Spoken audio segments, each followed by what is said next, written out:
Warning: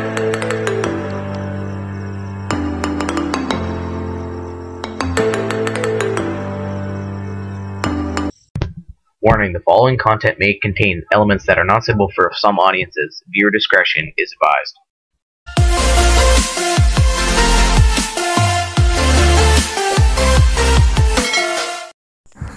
Good morning mga ka-Airgun! Nandito na naman tayo sa paborito nating spot kung saan namamaril tayo ng ruwak-ruwak.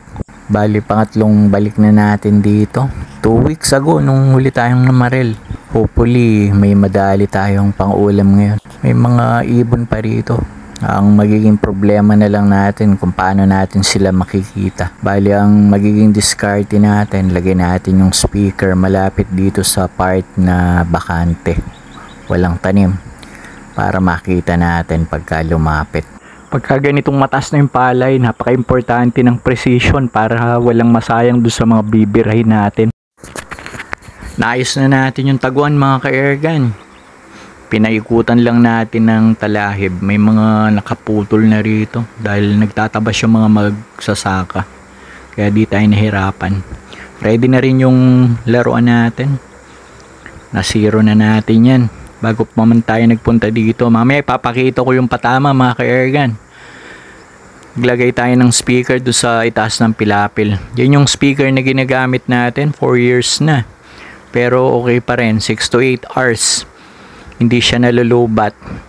Ang sikreto yung extra battery. Kinonect natin sa positive at saka negative.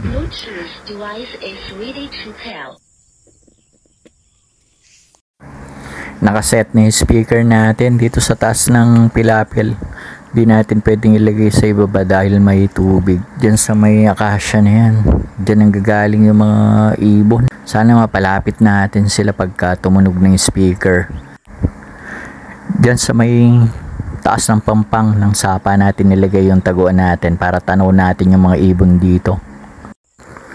Nasa loob na tayo ng bahay kubo mga ka-Airgun. Napaka-presko sa loob. Kaya okay lang kahit matagal tayong maghintay. Ina-anticipate na natin na madalang yung labas ng mga ibon. Gawa ng mataas nga yung palay. Swerte na lang pagka dito sa gilid sila lumabas, makikita natin. Nag-zero tayo kanina bago pumunta dito para kumpiyansa tayo doon sa patama natin. Ayos mga ka-Airgun, ganda ng tama. May lumabas mga ka-Airgun. Ruwak-ruwak. Birahin natin.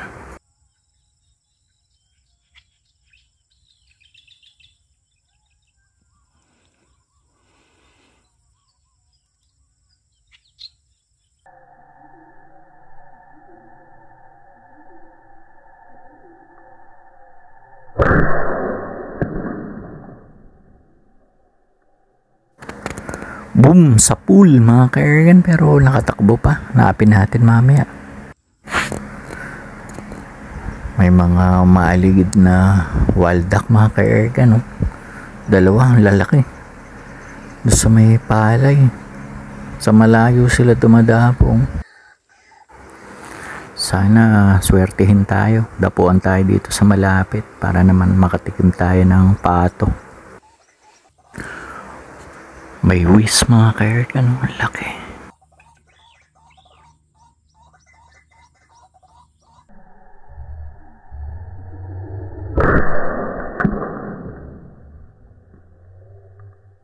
Boom! Sa pool. Parang tambol ang tunog mga ka-Airgun. Ibig sabihin solid ang tama.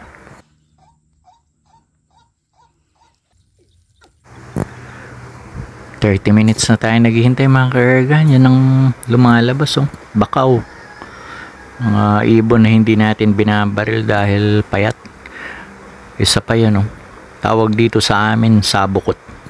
Puro balahibo, walang laman, kaya di natin yan binabaril.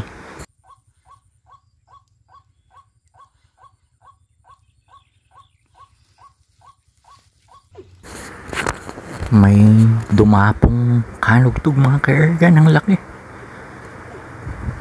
Bakaw yan. Saan kaya yung kanugtog? Lalaki yun eh. Silipin natin sa scoop mga ka-airgun, baka sakali. Ayan siya. Nawala. Tiyaga lang mga ka-airgun, tayo natin lumitaw. Kahit ulo lang masilip natin. Ayan siya sa may pilapil.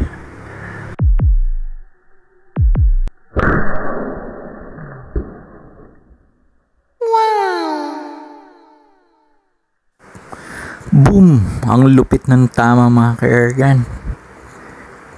Ayun o. Tumatambling siya sa palayan. Ayos yung paghihintay natin mga ka-airgun. Nagbunga rin kahit paano. Solid ang patama na laro natin ngayon mga ka-airgun. 3 of 3 sa 3 binira natin. Sure tayo na 3 yung tinamaan. Iba rin talaga yung nagsisiro bago mamaril. Tara, labas na tayo mga ka-airgun. Hanapin natin kung talagang solid.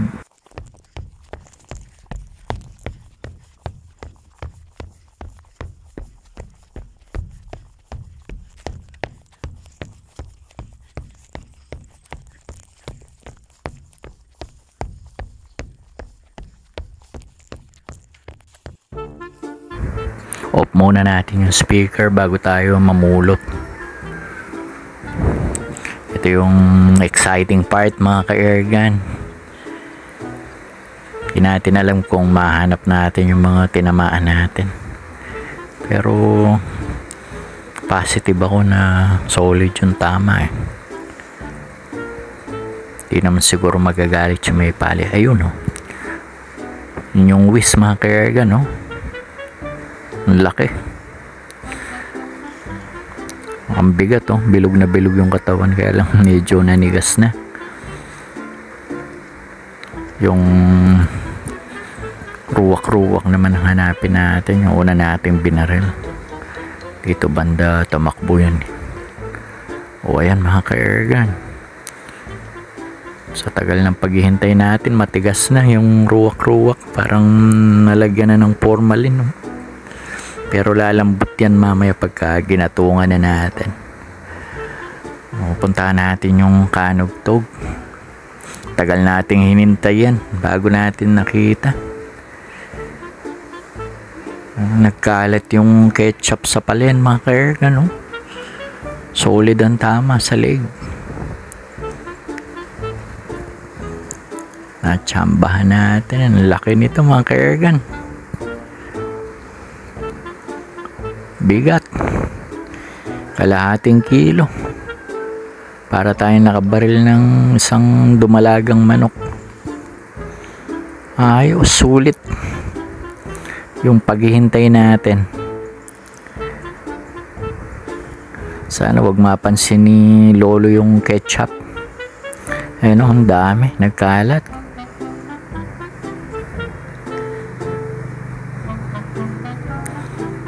Of 3. 3 putok. 3 yung tinamaan natin. Huling sulyap mga ka-airgun. Una nating binaril yung ruwak-ruwak. You know? Mabigat. Pangalawa yung whiz. Mas mabigat. Matabayan. Ito yung pinakamabigat. Kanugtog. Laki nito mga ka-airgun. No? Solve na naman yung pang-ulam natin. Patapos na yung hunting season. Nakadali pa tayo ng pang-ulam. Shoutout po sa lahat ng mga ka-hunters, ka-airgun natin, especially sa mga bagong subscribers. Thank you po sa panonood.